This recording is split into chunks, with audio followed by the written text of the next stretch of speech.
pulang sekolah tapi tetap semangat. Oke, baik Bapak dan Ibu, sebelumnya saya ucapkan terima kasih karena pada hari ini sudah menyisihkan waktunya atau menyempatkan waktunya bisa berkumpul dalam kegiatan diseminasi mengenai pemahaman dan pengalaman budaya positif. Ya, baik Ibu, sebelum kita mulai, kita baca basmalah terlebih dahulu. Bismillahirrahmanirrahim. Oke, sebentar ya.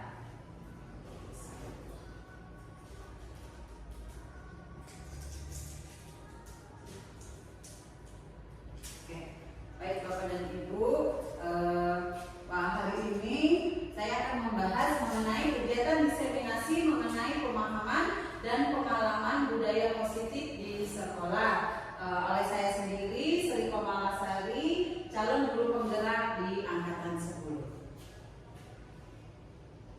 Nah, selanjutnya tentang budaya positif. Apa sih budaya positif itu, Ibu-ibu?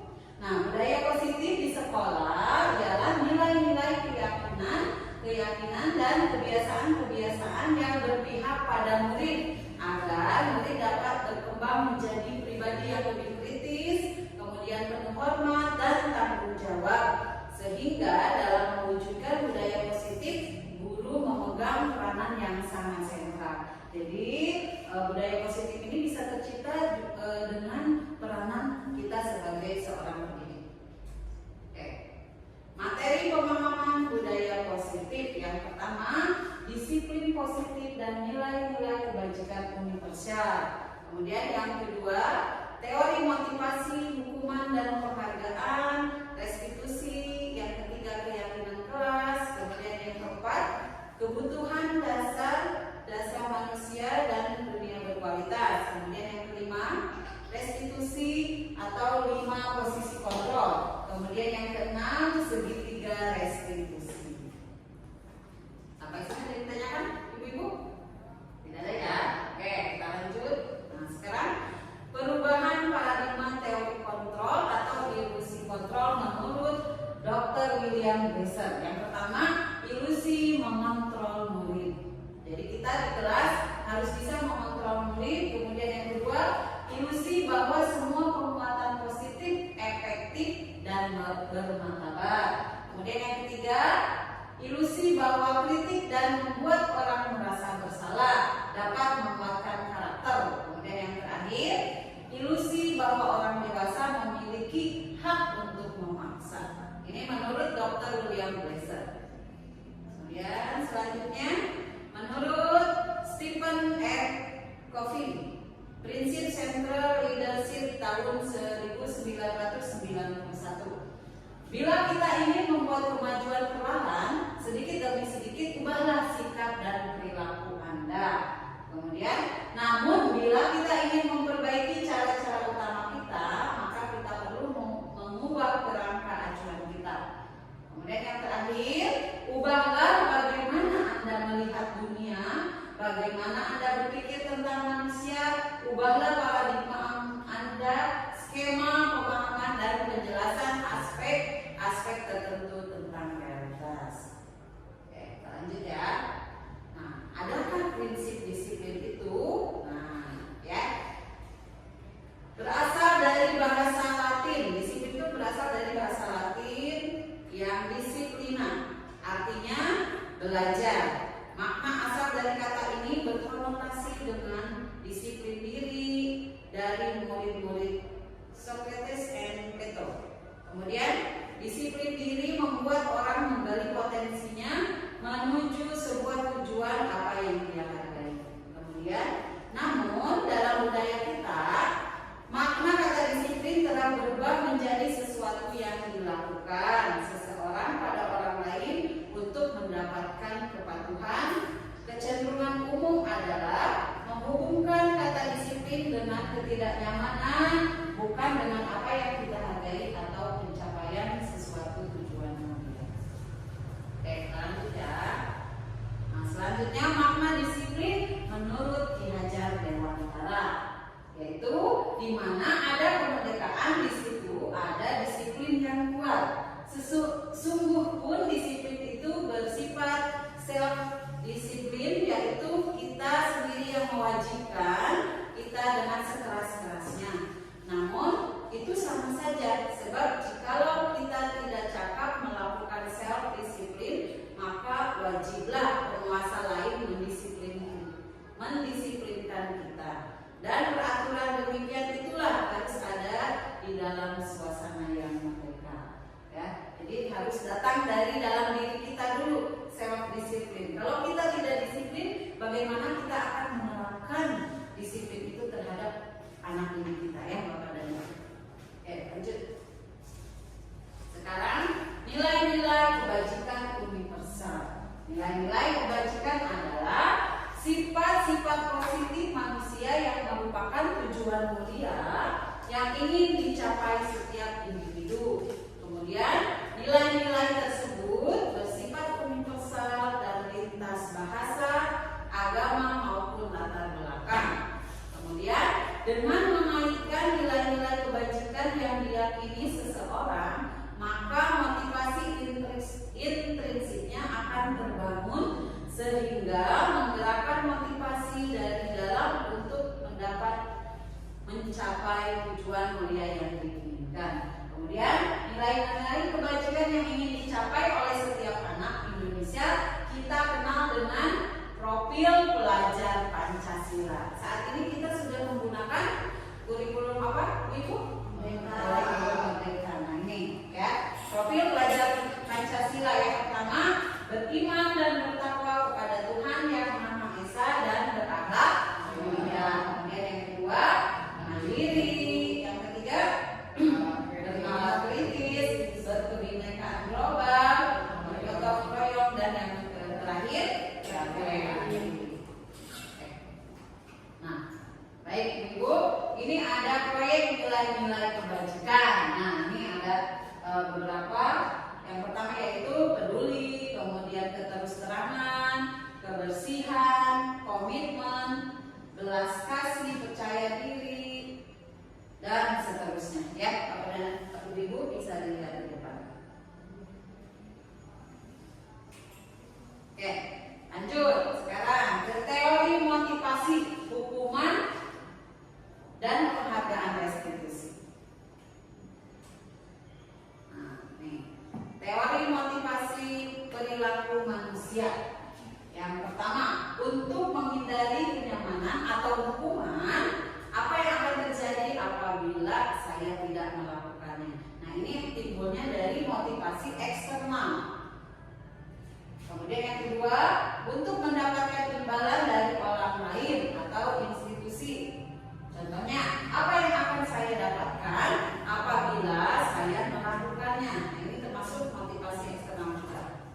Kemudian yang ketiga, untuk menghargai diri sendiri, saya akan menjadi orang seperti apa bila saya melakukannya. Nah, ini termasuk motivasi eksternal juga. Internal, maaf ya. Oke, lanjut. Dihukum oleh penghargaan. Bahwa penghargaan berlaku sama dengan hukuman dalam arti meminta atau membujuk seseorang melakukan sesuatu untuk memenuhi suatu tujuan tertentu dari orang yang meminta atau membujuk. Dorongan eksternal akan ada faktor ketergantungan. Beberapa dampak dari pemberian penghargaan menurut Alfie Korn tahun 1993. Dihukum oleh penghargaan, misalnya kita anak membuat kesalahan, tapi sama kita dibuatkan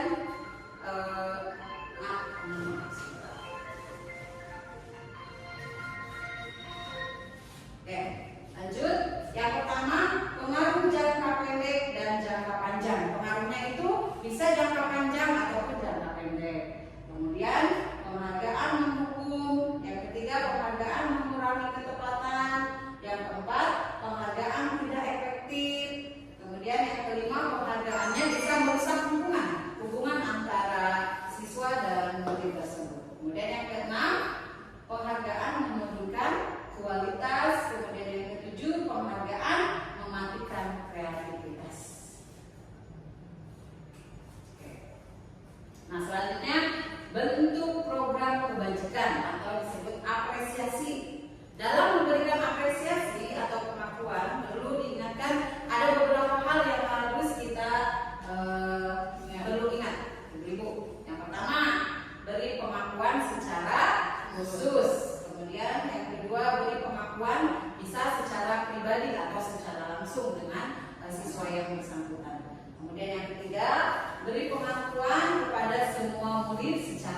bergantian. Biasanya suka ada kan anak yang membutuhkan pengakuan, misalnya anak sudah mengerjakan, nah kita beri pengakuan ini sudah hebat, tapi harus dengan seluruh siswa, jadi tidak ada kecemburuan antara siswa satu dan siswa lain.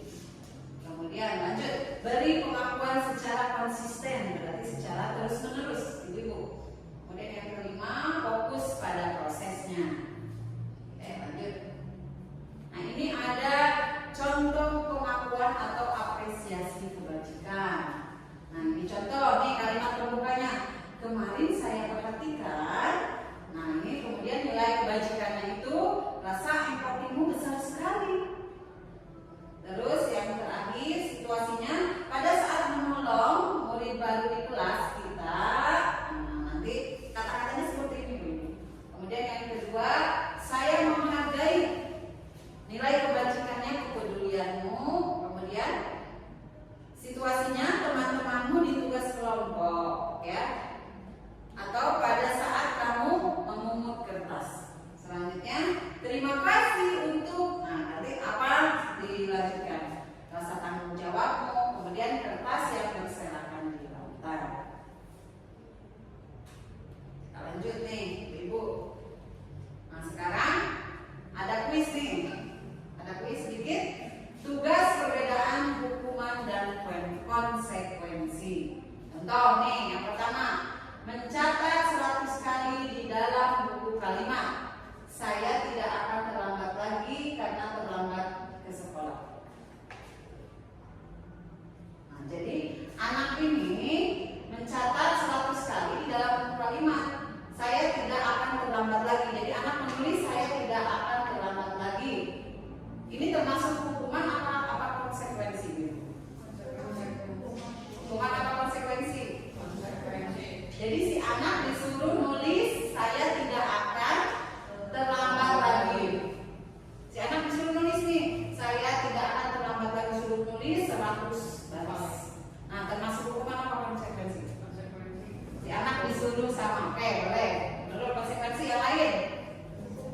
Hukuman. Oke. Sekarang yang kedua, lari mengelilingi lapangan basket 2 kali.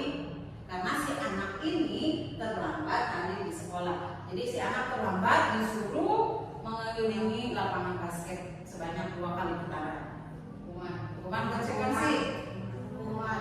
Oke, nanti kita lihat ya. Sekarang kita isi dulu. Yang ketiga, menggantikan kertas tugas teman yang telah dicoret-coret. Konsekuensi. Oke. Yang selanjutnya, membersihkan tumpahan air di meja tulis karena tersenggol pada saat belajar. Konsekuensi. Yakin? Yakin ya. Oke. Selanjutnya, murid disuruh mengenakan sepatu seharian di sekolah karena tidak mengenakan sepatu hitam. Konsekuensi. Oke. Terakhir, lari mengelilingi lapangan basket 2 kali karena terlambat 10 menit untuk pelajaran PJOK. Hukuman apa konsekuensi? Oke, sekarang kita lihat hasilnya nih. Tekan. Nah, mencatat 100 kali. Jadi anak disuruh sama kita mencatat 100 kali itu hukuman, ya. Kemudian lari mengelilingi basket, lapangan basket, hukuman. Murid diminta push up sampai 15 kali. Kemudian menggantikan kertas tugas teman. Jadi sering sekali ya, terutama di kelas bawah ya, kelas Bu Nena sama kelas Lia, biasanya suka ada temannya mencoret buku temannya, ya. Jadi menggantikan kertas tugas itu termasuk konsekuensi karena si anak tersebut sudah mencoret buku temannya. Kemudian murid disuruh untuk tidak mengenakan sepatu seharian di sekolah, itu termasuk hukuman, ya, karena kita sudah menghukum anak tersebut dengan harus memakai sepatu yang bukan hitam. Lanjut, lari mengelilingi lapangan basket 2 kali karena terlambat 10 menit, itu konsekuensi. Ya. Jadi perbedaannya nanti ada dari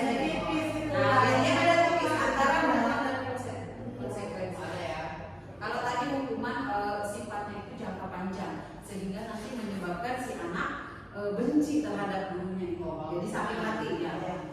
Oke, lanjut ya. Nah, ini perbedaan tadi mah hanya di awal dulu, mau ngetes dulu ceritanya nih ini. Nah, sekarang perbedaan hukuman dan konsekuensi. Apa sih hukuman itu? Nah, ini ada sesuatu yang menyakitkan harus terjadi membuat anak sakit fisiknya maupun hatinya untuk jangka waktu yang lama. Jadi kalau kita memberikan hukuman secara langsung, ibu-ibu, nanti si anak akan membuat si anak sakit hati, baik itu secara fisik ataupun mentalnya.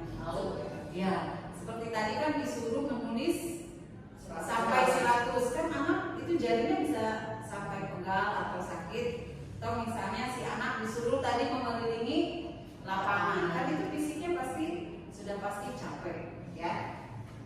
Kemudian anak membenci kedisiplinan. Itu bisa terjadi. Misalnya tadi yang kesiangan, ya. Kita berikan hukuman, nanti si anak bukannya patuh, malah bisa menimbulkan ketidakdisiplinan anak. Kemudian timbulnya paksaan, kemudian mendorong anak menyakiti diri sendiri. Terus konsep diri yang buruk, anak belajar untuk menyembunyikan kesalahan. Biasanya memicu anak untuk bersikap berbohong, ya. Padahal contohnya mengerjakan PR ada ya di kelas, saya juga ada. Kita tanya tulisannya beda, karena kita sudah mengenal tulisan si anak tersebut, malah dibuatkan sama orang tuanya. Pernah terjadi seperti itu, Ibu? Pernah ya. Kemudian anak juga bisa marah, rasa bersalah karena dipermalukan, kemudian merasa tidak dihargai oleh gurunya, baik itu oleh gurunya ataupun teman-temannya. Nah, kemudian konsekuensi itu sesuatu yang harus terjadi, kemudian membuat anak merasa tidak nyaman dalam jangka waktu yang pendek kalau konsekuensi. Kemudian kalau tadi kan hukuman bersifatnya panjang, jangka panjang. Kalau konsekuensi itu bersifatnya jangka pendek. Kemudian anak menghargai disiplin. Jadi anak lebih menghargai bagaimana sih supaya disiplin, bagaimana supaya anak datang lebih pagi atau tepat waktu. Kemudian stimulus dan tanggapan mendorong anak agar mudah menyesuaikan diri, kemudian konsep diri yang baik, dan juga anak belajar untuk mematuhi peraturan. Atau kehilangan hak dibuat tidak nyaman, diasingkan untuk sementara waktu. Oke, kita lanjut ya. Nah, ini ada identitas gagal. Nah, ini ada contoh tadi yang hukuman nih. Hukuman, kemudian identitas yang sukses bisa dibuatkan konsekuensi atau restitusi. Nah, ini yang hukuman. Sesuatu yang menyakitkan harus terjadi. Kalau kita sebagai guru memberikan hukuman secara langsung, kemudian konsekuensinya sesuatu harus terjadi. Dan yang terakhir restitusi merupakan pilihan yang terbaik daripada kita sebagai guru langsung menjudge atau menghukum anak yang emang melakukan kesalahan. Kemudian lanjut, tidak nyaman untuk murid atau anak untuk menjaga waktu panjang. Nah, konsekuensi juga tidak nyaman untuk murid, anak untuk jangka waktunya lebih pendek. Anak masih merasa tidak nyaman, tapi jangka waktunya itu lebih pendek kalau kita melakukan konsekuensi itu. Nah, kemudian untuk restitusinya menguatkan untuk murid atau anak dalam waktu yang panjang. Jadi kalau kita melakukan restitusi itu jangka waktunya panjang, tapi untuk menguatkan anak tersebut. Kemudian korban mendapatkan keadilan. Konsekuensinya korban bisa diabaikan, kemudian restitusinya korban mendapatkan pengganti.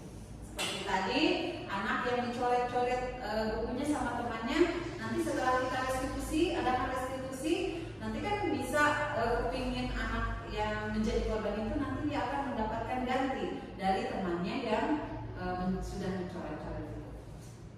Kemudian murid atau anak tersakiti, anak dibuat tidak nyaman di konsekuensinya. Kemudian untuk di restitusinya anak akan mendapatkan penguatan. Lanjut, perilaku pasif agresif meningkat pada pada diri anak. Setelah kita melakukan konsekuensinya, nanti penguatan hanya bertahan dalam jangka waktu yang pendek. Nah, kalau kita melakukan restitusi, nanti masalah anak tersebut akan terpecahkan. Selanjutnya, sistem tidak akan berjalan bila murid tidak takut. Ibu-ibu pasti pernah ada anak yang membangkang, misalnya disuruh apa sampai tidak mau. Nah, karena itu anak langsung kita beri hukuman sehingga membuat dia sakit hati. Bukannya dia nambah disiplin, tapi dia sakit hati yang akan menimbulkan akhirnya itu pembangkangan atau murid tidak takut. Kemudian konsekuensinya memerlukan monitoring dan supervisi terus-menerus dari guru. Restitusinya murid belajar bertanggung jawab atas perilaku yang sudah dilakukan. Nanti setelah kita mengadakan restitusi, nanti anak akan bertanggung jawab. Kedepannya si anak tidak akan melakukan kesalahan yang sama lagi. Kemudian berlaku hanya pada sebuah institusi, tidak berlanjut pada kehidupan nyata. Ya, jadi pas kita melakukan hukuman, si anak hanya akan patuh pada di sekolah saja, tapi di rumahnya dia akan kembali ke keadaan ke awalnya, karena suka membangkang di rumahnya. Kalau kita hanya memberikan hukuman, tapi konsekuensi membantu penerapan mengikuti peraturan dalam masyarakat. Jadi nanti kita berikan kedisiplinan di sekolah, nanti sama siswa tersebut nanti bisa diteruskan di rumahnya atau di lingkungan masyarakat. Kemudian institusinya fokus pada pemecahan masalah dalam jangka waktu yang panjang. Jadi nanti di memori si anak tuh akan terngiang-ngiang atau sudah tertanam dalam diri anak. Oh, kedepannya nanti saya akan lebih baik lagi nih. Seperti itu. Lanjut, peraturan adalah kamu harus bla bla bla bla. Misalnya kamu harus datang tepat waktu. Nah, secara langsung. Kemudian yang konsekuensinya apa peraturannya? Mampukah kamu melakukannya? Nah, terus tidak lupa kita mengucapkan terima kasih ketika anak sudah berperilaku yang baik. Kemudian lanjut, apa yang kamu yakini? Apa yang bisa kamu lakukan untuk memperbaiki masalah ini? Kemudian yang terakhir, murid atau anak membenci peraturan. Ya, lanjut konsekuensi, murid atau anak akan menghormati peraturan yang sudah kita buat terutama di kesepakatan kelas. Terakhir, murid atau anak menghormati dirinya dan juga orang lain. Jadi seperti ini ya, Ibu. Kalau kita melakukan hukuman secara langsung, ini negatifnya lebih banyak, negatif untuk anaknya. Kemudian kalau kita melakukan konsekuensi, itu bersifat netral. Kemudian yang terakhir, kalau kita melakukan restitusi, maka hasilnya itu akan lebih positif.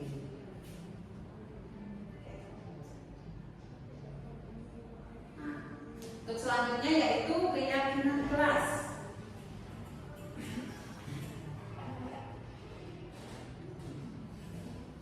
Keyakinan kelas selanjutnya. Mengapa tidak peraturan saja? Mengapa harus keyakinan kelas?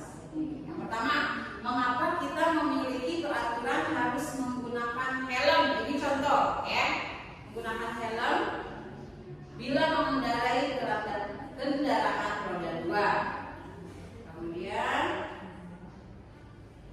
kita memiliki peraturan 3M, menggunakan masker, mencuci tangan, dan menjaga jarak 1,5 meter. Ini contoh waktu kita terakhir terjadi apa ini yang sebelum COVID ya, COVID ya. Kemudian kita memiliki peraturan harus datang tepat waktu pada saat mengikuti pelatihan.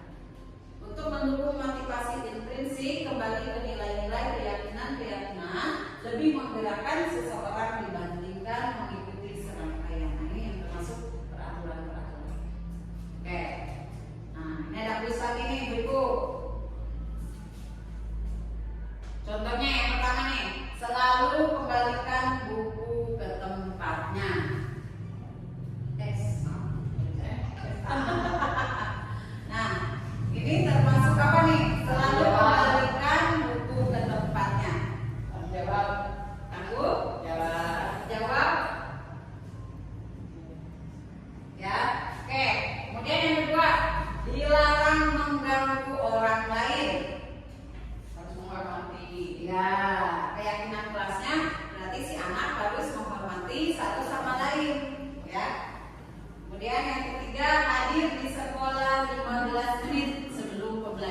waktu. Terus apa lagi nih? Hadir tepat waktu. Berarti anak lebih meningkatkan kedisiplinan. Dilarang melakukan kekerasan. Berarti keselamatan, ya. Jadi anak harus saling menghargai. Kemudian yang keempat, dilarang menggunakan narkoba. Keyakinan kelasnya supaya anak yakin bahwa menggunakan narkoba itu kan bisa menimbulkan hal-hal yang negatif. Berarti kesehatan. Terus bergantian atau menunggu giliran. Berarti menggunakan masker. Disiplin bisa. Jangan berlari di kelas atau koridor. Selamatan. Ya, selamatan karena nanti si anak takutnya mencelakai diri sendiri dan juga temannya ya, Bu ya. Oke, nah ini dia. Teknologi.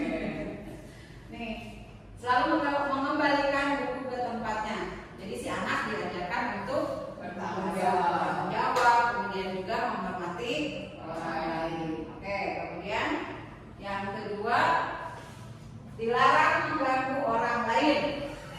Jadi si anak ya diajarkan untuk saling menghormati. Hadir di sekolah 15 menit sebelum belajar dimulai. Berarti si anak belajar tetap berkomitmen nih. Bagaimana caranya supaya hadir tepat waktu. Sebelum ke muridnya tentunya kita dulu ya sebagai gurunya harus lebih disiplin waktu. Lanjut, dilarang melakukan kekerasan. Nah, berarti masuknya keyakinan kelasnya keselamatan, menghormati orang lain ya. Lanjut, dilarang menggunakan narkoba.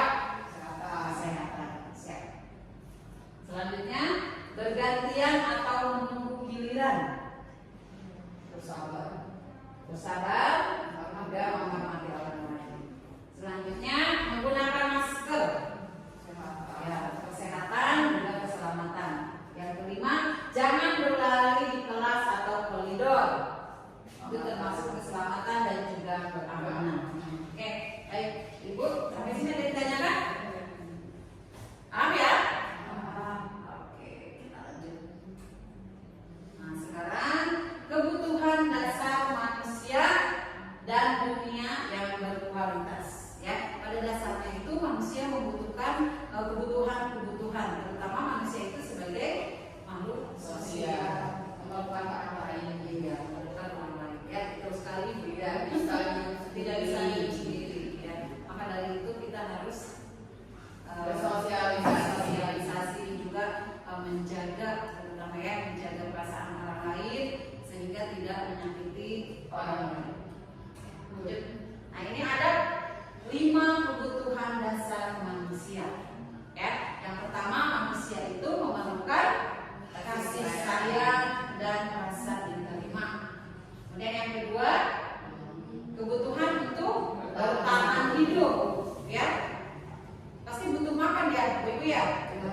Iya, kebutuhan yang sandang, pangan dan papan itu semuanya untuk bertahan hidup. Kemudian yang ketiga, kekuasaan. Ya, manusia membutuhkan kekuasaan. Ya, kekuasaannya itu untuk apa? Untuk dirinya. Ya. Kemudian manusia juga membutuhkan kesenangan dan juga kebebasan. Ya, kasih sayang atau disebut dengan beloving. Itu salah ngetik. Ya, beloving ya. Kemudian bertahan hidup itu survival ya. Kemudian penguasaan, power. Kemudian kesenangan, fun, atau kebebasan itu disebut dengan freedom. Ya. Ini sekarang 5 posisi kontrol yang tadi. Posisi kontrol kita tentang kita sebagai guru. Yang pertama nih, sebagai penghukum. Nah, ini tadi sudah jelaskan ya, penghukum itu harus dihindari, Ibu. Jadi kita harus menghindari memposisikan diri sebagai penghukum. Kemudian yang kedua, pembuat merasa bersalah. Jadi anak merasa bersalah, itu juga harus dihindari. Yang ketiga, posisi kita sebagai teman. Yang keempat, sebagai pemantau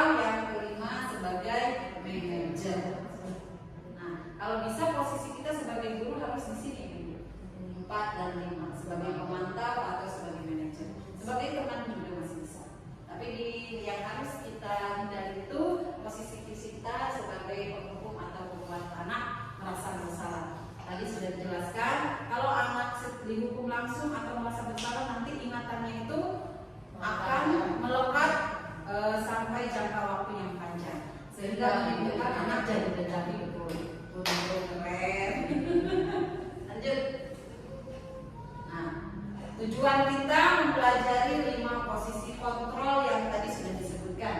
Yang pertama, guru dapat melakukan refleksi atas disiplin yang dijalankan selama ini dan dampak untuk muridnya itu seperti apa, bagaimana dampak ke depannya.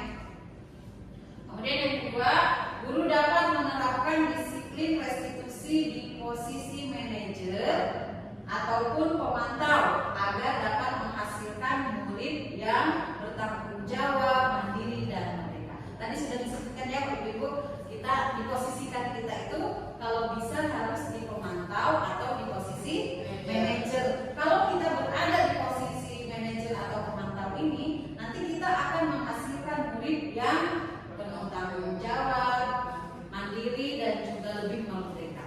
Ya, merdeka dalam arti hal yang positif tentunya ya. Kemudian yang ketiga, guru dapat menganalisis secara kritis, efektif dan terbuka atas penemuan diri yang didapatkan dari mempelajari 5 kontrol tersebut.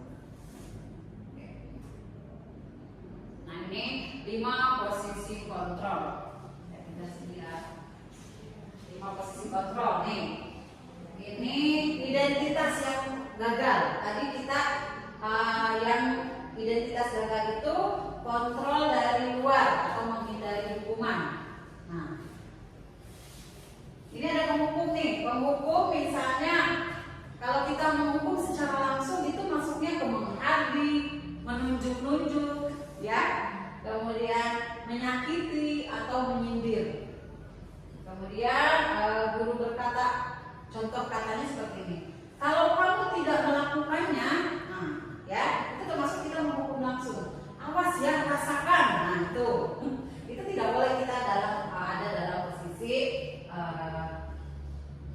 yang gagal, identitas yang gagal ini. Kemudian hasilnya setelah kita mengucapkan kalau kamu tidak melakukannya, awas ya, rasakan. Nanti hasilnya si anak akan memberontak dan juga menyalahkan orang lain, ya, dan juga si anak nanti bisa berbohong. Nah, kemudian yang kedua, membuat rasa bersalah, ya. Nanti si guru berceramah dan mengatakan seharusnya titik bla bla bla bla atau ibu kecewa karena kamu apa-apa gitu ya, seperti itu. Kemudian guru berkata seharusnya kamu sudah tahu, ibu jelas sekali mengatakannya. Ibu stres. Kita jangan sampai memperlihatkan seperti itu kepada anak didik kita. Nanti hasilnya si anak akan menyembunyikan kesalahannya, akan menyangkal. Jadi si anak berbohong, ya, betul sekali. Kemudian selanjutnya identitas berhasil, sukses, kontrol dari luar. Nah, mengharapkan imbalan atau ketergantungan pada orang lain. Yang pertama itu sebagai teman nih, Ibu. Membuatkan alasan-alasan untuk muridnya. Ayolah lakukan demi ibu. Ini masih boleh. Ayo lakukan demi ibu. Yuk nulis yuk. Lakukan demi ibu, kamu nulis misalnya ya. Kan karena ada aja anak yang susah menulis. Terutama di kelas 1. Ya, lihat ya. Banyak sekali. Kalau bahasa Inggris gimana Bu? Oh, banyak ya. Karena kan kita alhamdulillah di sini kita bahasa Inggrisnya dari kelas 1 ya. Jadi kebayang gitu bagaimana rumitnya anak belum bisa baca tapi dipaksakan dia bisa bahasa Inggris ya. Oke. Masa kamu tidak mau? Ingat tidak ibu pernah bantu kamu misalnya ya. Nanti hasilnya si anak akan merasa ketergantungan ya. Murid meletakkan dulu di sekolah sebagai orang yang seperti apa ya. Kemudian selanjutnya adalah posisinya di pemantau ya. Kalau posisi kita di pemantau, kita harus bisa menghitung dan mengukur apa sih efeknya, bagaimana ke depannya. Nah, kemudian berkata apa peraturan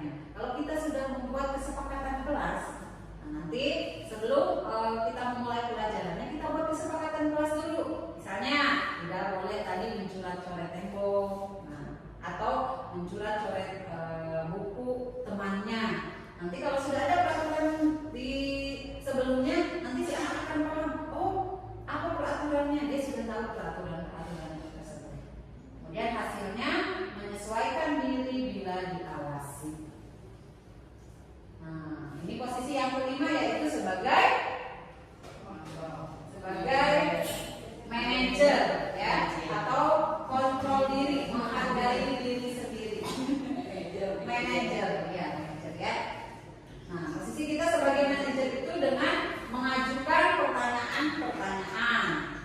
Apa yang kita yakini, apa yang bisa kau kerjakan untuk memperbaiki masalah ini.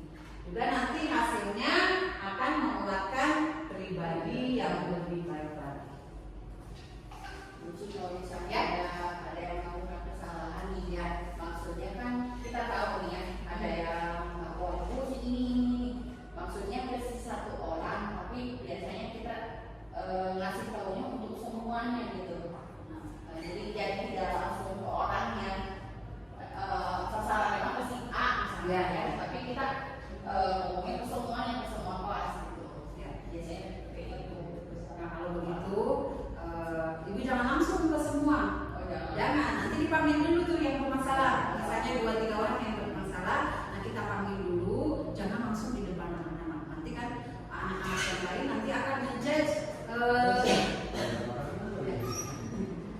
Jadi nanti dipanggil dulu anak yang bermasalah itu sama kita Bu di ruangan tertentu atau bisa. Ya bisa. Kita tanyakan dulu nih akar permasalahannya, ceritakan bagaimana penyebabnya. Ya. Kenapa sih sampai terjadi perbuatan itu? Nanti setelah itu harus ada solusinya. Nanti harus ada solusi. Misalnya tadi mencoret. Nah, setelah mencoret itu kan dia harus menghapusnya. Nanti kan si anak yang menjadi korbannya dia akan merasa senang karena bukunya yang tadinya kotor jadi bersih lagi. Jadi setelah beres nih menurun nih dipanggil dua-duanya sudah perbaikan ceritanya. Nah nanti baru ngobrol semuanya. Nanti diceritakan ini sih dampaknya nih begini kalau kita mencoret-coret teman atau yang berantem gitu kalau. Iya siap. Ada lagi Ibu? Cukup ya? Nah ini ada kuis lagi nih Ibu ya. Ya. Ada kuis lagi. Oke ya. Saya kecewa sekali dengan kamu. Siapa yang mengatakannya nih? Sebagai penghukum atau sebagai pembuat merasa bersalah, sebagai teman pemantau, manajer yang mana iya. Saya kecewa sekali dengan kamu. Nah kalau kita mengucapkan seperti itu pada anak didik kita, nanti si anak akan merasa bersalah. Kamu tidak pernah benar melakukannya. Penghukum, berarti sama kita dijudge langsung si anak ya. Kemudian yang ketiga, ayolah lakukan demi ibu dan bapak. Nah, kita memposisikan kita sebagai teman, ya. Karena kan kita berkata, ayolah demi ibu dan bapak. Biasanya kan yang berkata itu teman-teman. Apakah kamu mendapatkan stiker bintang hari ini? Posisi kita sebagai apa? Gak apa-apa yuk. Apa betul? Manajer, yang lain? Baik apa? Manajer, pemantau, oke. Kemudian yang keempat, bagaimana kamu bisa menyelesaikan masalah ini? Maksudnya kemana nih posisinya? Pemantau, ya bisa. Kemudian yang terakhir, kamu selalu yang paling terakhir. Maksudnya kemana nih? Kamu selalu yang paling terakhir.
Itu posisinya sebagai. Nah, ini sekarang segitiga restitusi. Apa itu restitusi? Restitusi adalah proses menciptakan kondisi bagi murid untuk memperbaiki kesalahan mereka sehingga mereka bisa kembali pada kelompok mereka dengan karakter yang lebih kuat. Iya, ya. Jadi restitusi itu belum dikasih applause dulu buat guru. Iya, tepukan keren. Keren. Bu Nurul, wow keren. Oke, baik Ibu. Jadi restitusi adalah proses menciptakan kondisi bagi murid untuk memperbaiki kesalahan mereka, sehingga mereka bisa kembali pada kelompok mereka dengan karakter yang lebih kuat. Ya, jadi ketika kita melakukan restitusi, anak berbuat salah, kita lakukan restitusi. Nanti hasilnya akan membentuk karakter si anak tersebut dengan lebih kuat. Kemudian restitusi juga merupakan proses kolaboratif yang mengajarkan murid untuk mencari solusi untuk masalah mereka dan membantu murid berpikir tentang orang seperti apa yang mereka ingin menjadi tujuan yang mulia dan bagaimana mereka harus memperlakukan orang lain menurut dosen tahun 2004. Nah, ini ada segitiga restitusi, ya, yaitu validasi kebutuhan, kemudian menstabilkan identitas, menanyakan keyakinan. Ini yang disebut dengan segitiga restitusi. Oke, kita lanjut lagi. Ciri-ciri restitusi itu yang pertama, bukan untuk menebus kesalahan, namun untuk belajar dari kesalahan. Jadi anak bisa belajar dari kesalahan yang telah dibuatnya. Apa sih pembelajarannya? Kemudian yang kedua, memperbaiki hubungan antara siswa dan siswa, juga siswa dan guru.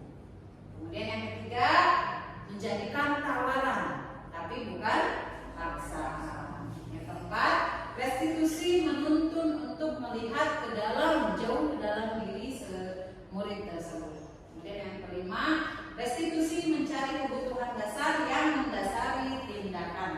Yang keenam, restitusi diri adalah cara yang paling baik. Selanjutnya, restitusi fokus pada karakter, bukan tindakan. Kemudian, restitusi fokus pada solusinya, bukan pada penghukumannya, tapi solusinya. Yang kesembilan, restitusi mengembalikan murid yang berbuat salah pada kelompoknya. Nah, ini untuk membuat anak merasa gagal karena berbuat salah menjadi positif. Ya, ini ada contohnya. Berbuat salah itu hal yang manusiawi. Nah, ini setelah anak berbuat salah itu nanti kita panggil ke depan. Nanti kita berkata seperti ini. Berbuat salah itu hal yang manusiawi. Tidak ada manusia yang sempurna.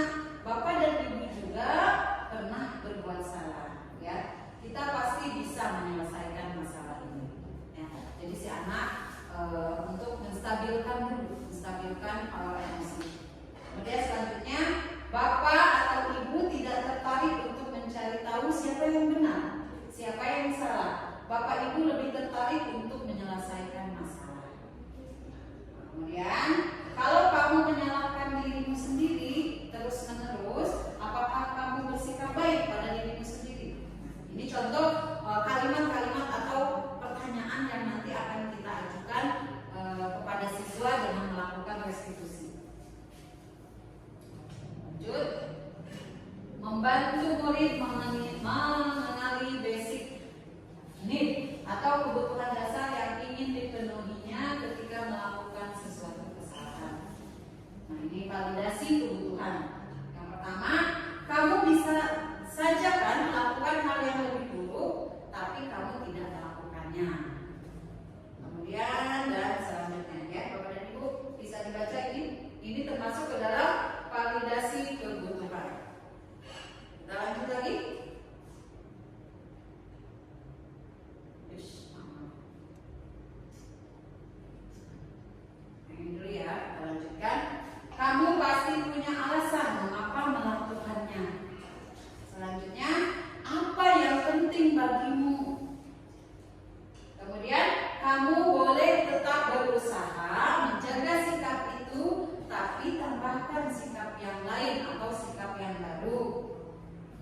Yang terakhir,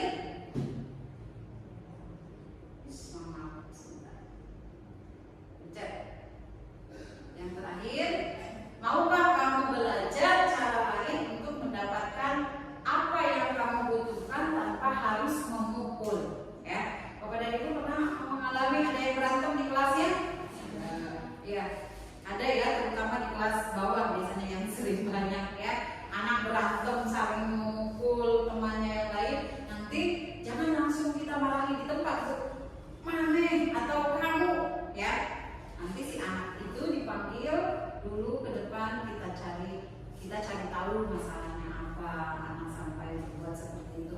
Biasanya bukan hanya dari sekolah, anak biasanya dibawa dari rumahnya. Jadi sebelum berangkat, entah si anak itu berantem dulu sama teman atau orang tuanya, ya, atau membangkang dari orang tuanya, sehingga pas datang ke sekolah si anak melampiaskannya itu pada temannya, ya, yang mengakibatkan anak tersebut galak terhadap temannya. Oke. Kemudian yang terakhir, maukah kamu belajar cara lain untuk mendapatkan apa yang kamu butuhkan tanpa harus memukul? Lanjut. Nah, yang terakhir, kita akan menstabilkan identitas. Nah, ini contoh perkataannya. Berbuat salah itu hal yang manusia, ini tadi sudah ya.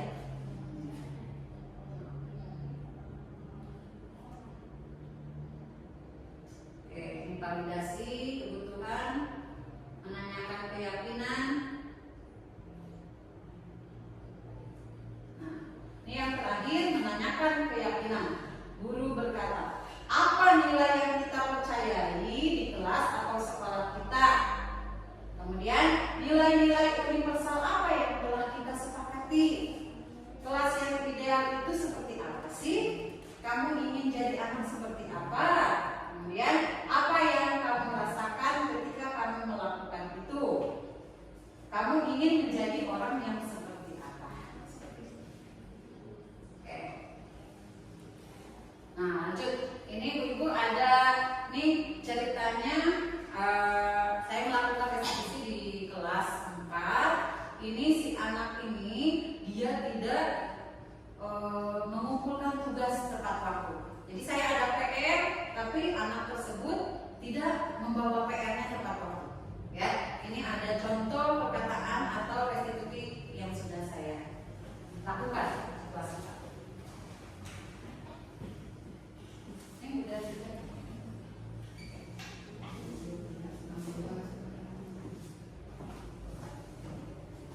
Baik, Ibu, kita lihat dulu ya.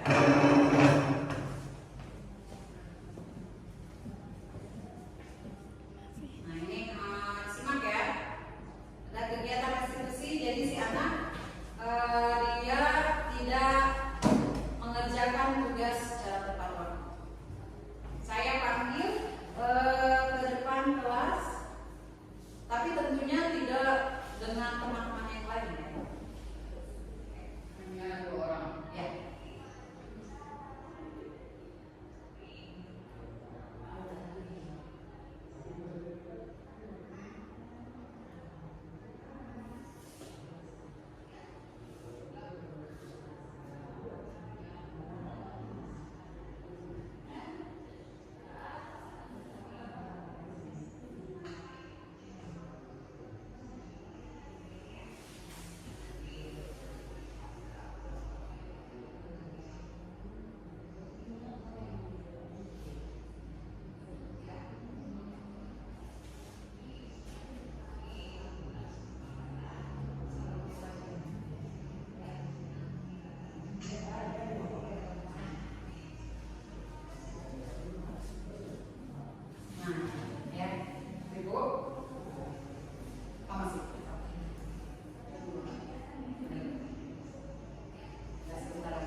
Iya, Ibu sudah disimak videonya? Sudah ya. Jadi si Davi ini anak kelas 4, dia tidak mengerjakan tugas tepat waktu. Ternyata setelah melakukan restitusi, ternyata anak tersebut tidak mengerjakan tepat waktunya itu karena menjaga adiknya. Ya, jadi jangan sampai kita marahi di tempat, mana tugas kamu? Ya, tapi tidak seperti itu. Kita tanyakan apa, pasti ada alasannya. Nah ini setelah diketahui alasannya ternyata menjaga adiknya. Tapi setelah itu kita kuatkan si anak tersebut supaya nanti ke depannya biarpun di rumah banyak kerjaan, tapi tetap tugas di sekolah juga harus dikerjakan. Ya. Nah selanjutnya ini ada restitusi yang kedua.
Oke, baik Bapak Ibu. Ini untuk kasus yang kedua tadi disimak, gimana kasusnya? Dia tadi tidak mengerjakan Ya, kasus yang pertama tadi tidak mengerjakan PR setelah direstitusi, ternyata alasannya menjaga adiknya. iya menjaga adiknya, ya.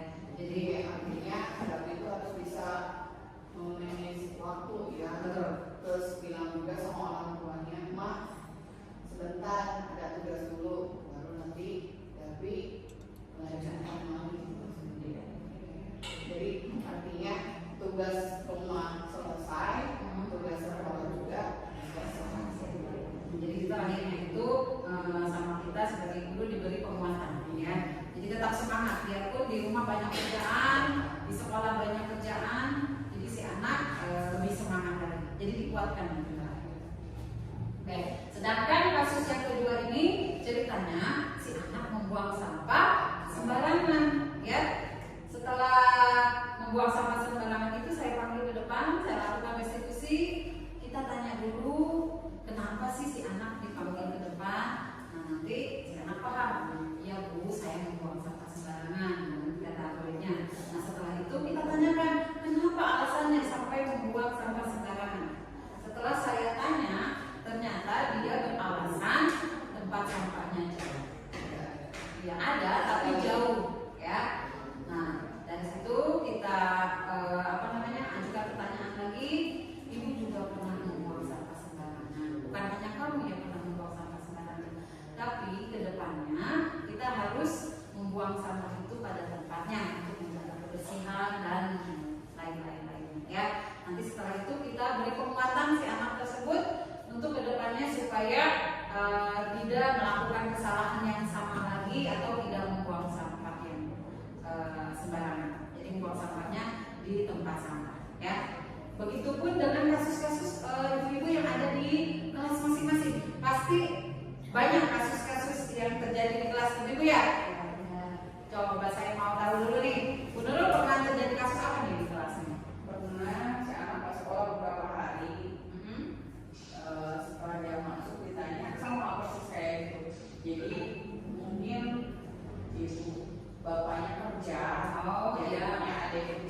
kekuasaan, ya, dan kebebasan. Ya, tadi itu kebutuhan lima kebutuhan dasar manusia.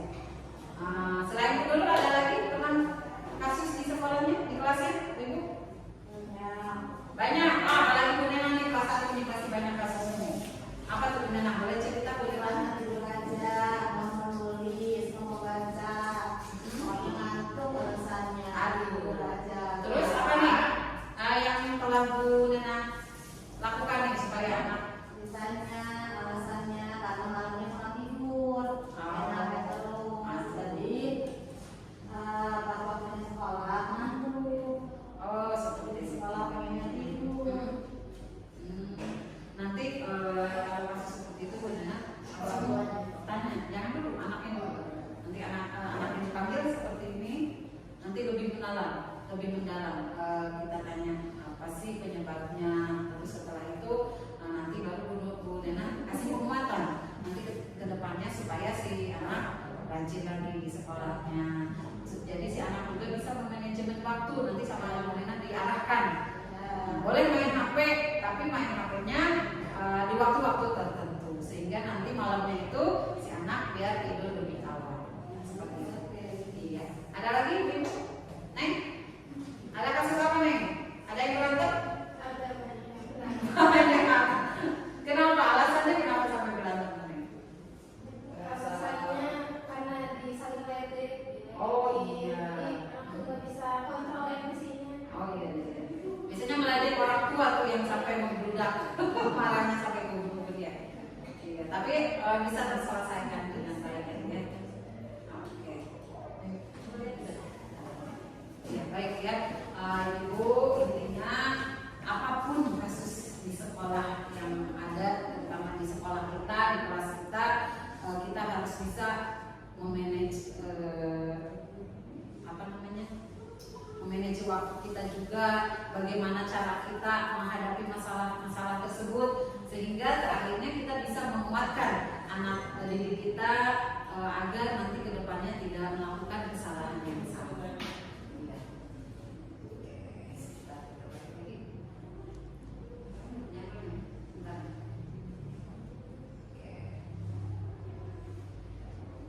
Bentar ya.